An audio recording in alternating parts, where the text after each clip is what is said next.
Assalamualaikum warahmatullahi wabarakatuh.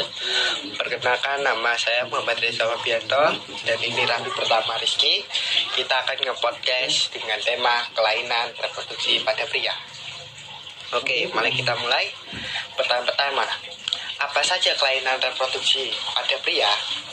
Kelainan reproduksi pada pria itu ada beberapa macam, diantaranya itu epididymitis, yang kedua orkitis, ketiga itu gangguan prostat, yang keempat hipogonadisme, dan yang kelima itu masalah pada reproduksi laki-laki atau penis, seperti misalnya hipospadia atau penis bengkok dan kanker penis.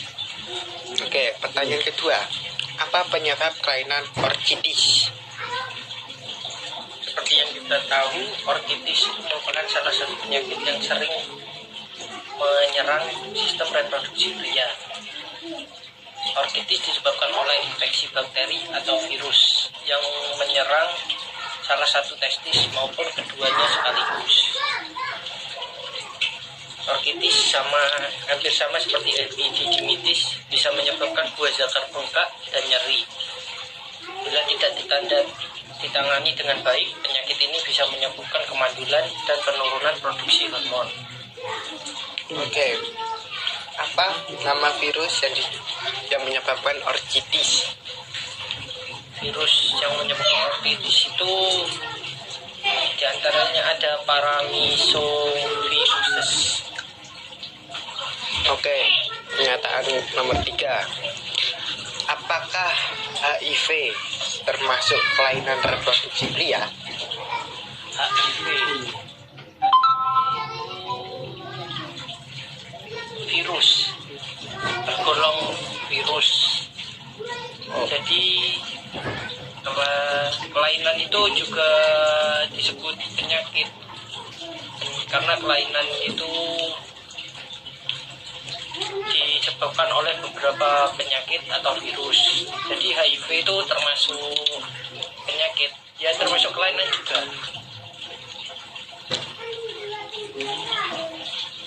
Bagaimana kita bisa mengetahui kalau kita terkena kelainan? Kita tinggal ke periksa ke dokter saja, seperti dokter ahli atau wanita. Kita tinggal periksa untuk mengandalkan gimana untuk mencari tahu apakah kita kena kelainan atau tidak. Apakah kita boleh ke dokter ahli bedah untuk mengetahui hal tersebut? Dokter ahli bedah itu apa ya?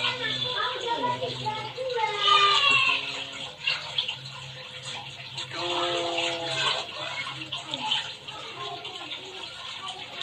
ahli bedah beda. Kalau ahli bedah itu ya ahli bedah seperti bedah anuan, bedah ginjal, karakter, barangkali beda dari dokter anuan. Ya ada juga dokter yang ahli bedah bisa ahli reproduksi juga. Semua dokter pasti bisa mengetahui reproduksi kelainan pada reproduksi pria dan wanita. Oke, kita lanjut ke bagian berikutnya ya. Jika HIV termasuk kelainan reproduksi, bagaimana cara kita mengetahui hal tersebut? Mengetahuinya, Apa ada tanda-tandanya gitu? tanda tanyanya kita terkena HIV HIV itu gimana?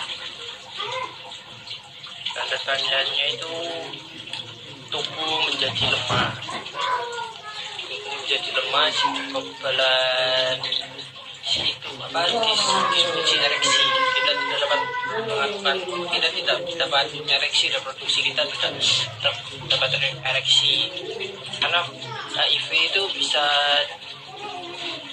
juga berkembang menjadi seperti penyakit AIDS. Itu adalah AIDS itu merupakan apa ya? Merupakan tingkatan dari HIV yang virus HIV yang paling tinggi, yang paling tidak bisa kalau sudah menjadi AIDS kita bakal tidak dapat untuk menyembuhkan penyakit tersebut. Apakah kelainan itu bisa diobati atau diatasi? Penyakit kelainan itu kan termasuk juga penyakit, jadi semua kelainan itu semua kelainan itu dapat diobati, tapi tidak semuanya. Kita dapat mengobatinya dengan cara pergi ke dokter, memakai obat-obatan, dan kita dapat memakai obat yang dianjurkan oleh dokter, dianjurkan oleh dokter untuk mengatasi masalah-masalah kelainan tersebut atau penyakit tersebut. Apakah benar kelainan itu bisa menular? Kayak HIV itu bisa menular melalui seks bebas. Apakah kelainan juga bisa? Kebanyakan kelainan itu? Kelainan.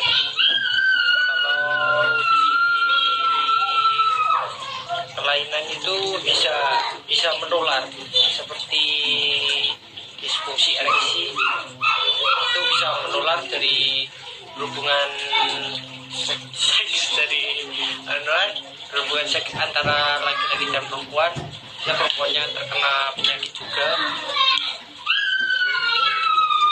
Oke.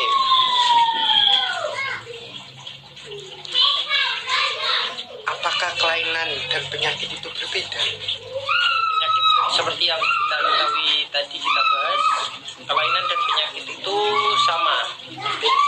Hampir sama. Kelainan itu termasuk juga penyakit, karena kelainan itu disebabkan oleh penyakit atau virus-virus yang menyerang pada reproduksi kita.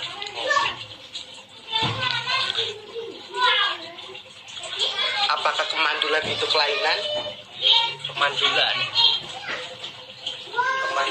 itu juga kelainan karena kemandulan itu juga penyakit yang menyerang sistem reproduksi kita, seperti kemandulan. Penghasilan spermanya kurang cepat, terus keluar terus kita mengeluarkan sperma itu sangat sedikit. Seperti itu kan termasuk penyakit juga atau kelainan.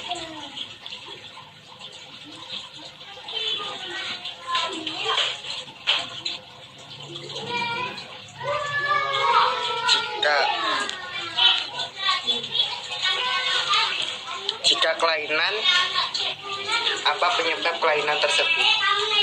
Maksudnya itu kayak HIV, kayak tadi psoriasis itu disebabkan oleh virus itu. Apakah kelainan yang lain seperti misalnya itu testisnya itu cuma ada satu? Apakah itu termasuk kelainan yang disebabkan oleh apa? Apakah ya, dari lahir yang hormon X Y-nya kurang berkembangnya kurang atau apa? Karena kan kita kan dulu itu cuma tuh cewek di dalam rahim sebelum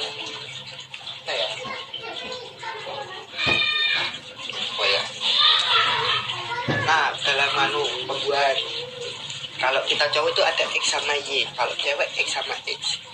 Apakah yang bermasalah dalam testisnya satu itu X sama Y yang bagian mana? X apa Y-nya?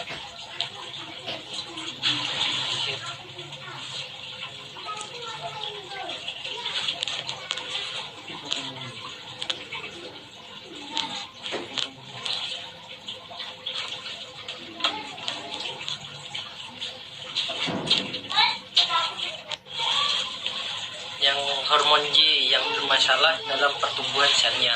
Oke, kita lanjutkan pertanyaan berikutnya. apakah kemaluan lelaki pada melakukan hubungan seks tidak mengalami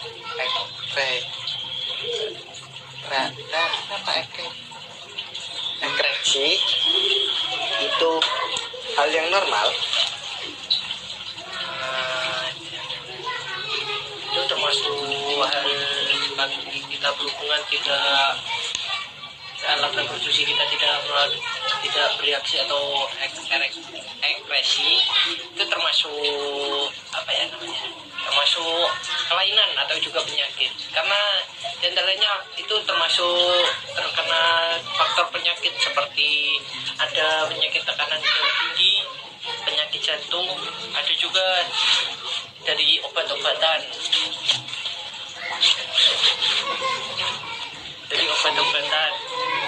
Ini seperti kita mengonsumsi ganja atau juga mengonsumsi minuman-minuman yang beralkohol, itu mengkonsumsi itu dapat mempengaruhi diskusi ereksi pada alat reproduksi kita juga. Jadi itu termasuk kelainan atau juga penyakit bisa. Oke, kita lanjutkan kedua. Apakah kita melakukan seks tapi edukasinya keluar duluan dalam waktu 5 menit, itu termasuk hal yang normal? Itu termasuk hal yang normal juga, karena rata-rata itu ejakulasi yang normal itu berdurasi 5 menit. Oke, pertanyaan terakhir. Ini pertanyaannya sangat tercengang. Gimana perasaan Anda jika mengalami kelainan pada alat kelamin reproduksi? Perasaannya gimana? Senang, perasaan saya sendiri atau gimana?